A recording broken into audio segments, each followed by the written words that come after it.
Hey, how's it going? I am back again for another update with progress. And although it's only halfway through the day, I've got to go and pick up the kids from school this afternoon. And although I've got a bit of space and time after that, I'm not guaranteeing that I'm going to get much productive work done this afternoon. So I've got a few bits and bobs I can get on with, but it's not going to be the kind of big stridey creative things that I've been doing this morning, which is kind of the good news, I guess. I've been spending some more time thinking about the book, and some of it sitting here, some of it sitting in a coffee shop in town, and just writing away, but also working on these kind of note cards. And these have been a really good way for me to think, and that this idea came originally from a course I was sort of following when I wrote my first book, Beginner's Luck Guide for Non-Runners, which, by the way, is back on Amazon.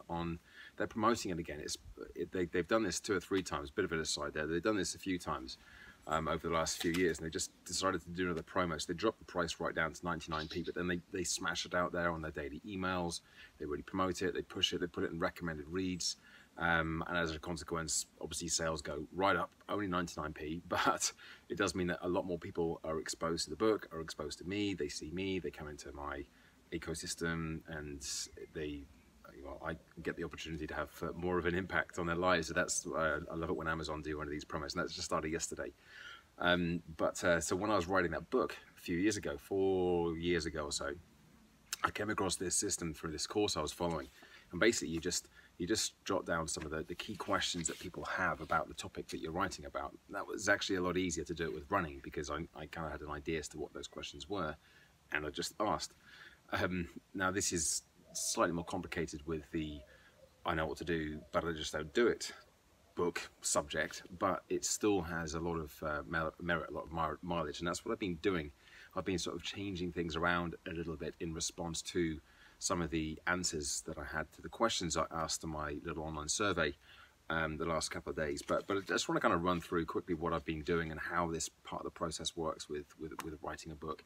And when I'm kind of describing it in just like this, it makes me feel like, why the hell didn't I just do this sooner? Because it's such a simple process.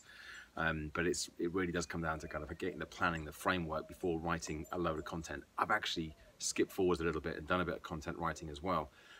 But I've also been very, very much focused on getting the planning done too. So it's really simple. You just sort of get a bunch of note cards. These aren't all filled in. These ones are the ones that are completed. And you sort of start writing down notes and headings. So obviously introduction. It's all right for you, but it wouldn't work for me. That's one of the big things that I want to be talking about in this book. There's a kind of an idea I'm playing around with called the cyborg, which is those people who you just tell them what to do and they just go ahead and do it. And that's just not most people. So I want to be very clear that this isn't a case of it's simple, just man up or woman up and just effing do it. There's a lot more to getting stuff done than that, and that works for some people, but that's not who this book is all about. So anyway, how do I know if what I'm doing is the right thing? And these are just kind of general ideas. How do I stop self-sabotaging? How do I keep going when my results plateau? I kind of combine that with a self-sabotage thing. How do I stop procrastinating and just do it? So I've got about a dozen to 15 of these, and then what I do is on the back of the cards, I write a bunch of kind of ideas. This one, put these ones down.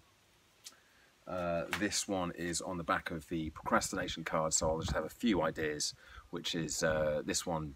There are 3 reasons for procrastination. Certainly in my experience, in my view, things are either unclear, they're unpleasant, or they're untimed. And you can overcome each of these if you know which one of them is being a problem. And I've talked about that before. The minimum effective dose, that's a Tim Ferriss thing. And this is something else that's become... I wrote down in my journal this morning some of the fears and worries and doubts that I have about writing a book, and perhaps some of the things that have been holding me back in the past. And one of them is distinguishing which of these ideas are mine and giving credit to the people where they've come from originally. I'm not actually very good at coming up with new ideas, to be perfectly honest with you. What I do is I put them into practice and then I sort of make them my own. But it's always been a bit of a thing with me, I guess, in the past, like, this isn't really my idea, this is somebody else's idea, so do I need to come up with it and reinvent the wheel, come up with my own stuff? So I'm kind of overcoming that at the moment, but the simplest thing is just to say, yeah, this is the thing. This has worked for me. This is where I got it from. So with things like the minimum effective dose, when it comes to procrastinating, Tim didn't write this about procrastination. I don't think. He wrote it about pretty much about habit forming. And BJ Fogg has written about this as well. Talked about this in his Tiny Habits system. But basically, just taking a really small thing, the tiniest possible component, the tiniest possible version of the big thing that you want to do, and you do that. So that's something I will be writing about in the procrastination section. So within all of this, the next thing that I've then been doing and working on, just make sure I get these back into the right order, because there is an order at the moment. Once I've done that, which I've pretty much finished that part of the process, I've been just sticking it into this mind map, free mind map software there. It's called Simple Minds. This is an alcohol-free beer, by the way. I know, rock and roll. Simple Minds, which basically is it's a free software. You can get a paid-for version, but the free version is very good. And again, when you write things, I don't know if you've ever done any mind mapping, but if you have, then you'll probably know that when you start thinking in mind map terms, things bleeding off from one thing to another, it starts other ideas and other connections start forming. So since I've done that, I've started putting these things into that. Other ideas have come. I can see this thing links to that, and it just makes it a lot easier for me to get my head around the subject and where things are going to go. And this is planning, this frameworking, structuring phase is pretty important.